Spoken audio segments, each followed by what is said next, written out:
Bonjour, bienvenue dans cette troisième capsule et dernière pour le Québec de 1930. Donc, ce que nous allons parler, c'est l'impérialisme britannique versus l'autonomie canadienne. Bon, premièrement, c'est quoi l'impérialisme britannique? C'est l'attachement des Canadiens à l'Angleterre, donc l'amour de notre métropole.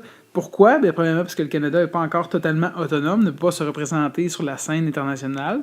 Deuxièmement, bien, la plupart des nouveaux arrivants sont souvent d'anciens Britanniques, donc très attachés encore une fois à leur pays d'origine. Et finalement, on a une crainte américaine donc de se faire envahir, donc on va être encore protégé par, à ce moment, numéro 1 mondial. C'est ce que l'Angleterre souhaite faire, bien entendu, rester la puissance numéro 1, surtout en voyant que certains pays commencent à se développer.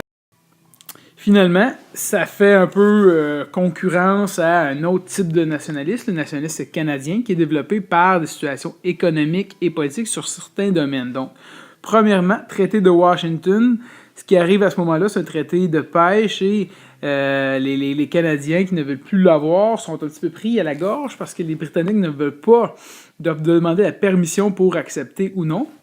Deuxièmement, guerre des Boers, donc dans la région de l'Afrique du Sud.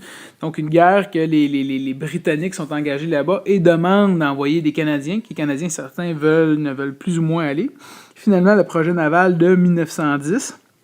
Donc les Britanniques qui veulent demeurer puissance numéro 1 mondiale demandent au Canada de construire le plus de bateaux possible pour qu'ils demeurent la puissance numéro 1 mondiale. Donc on dépense de l'argent pour les Britanniques, et finalement, Première Guerre mondiale, que vous allez avoir la chance de discuter en classe cette semaine.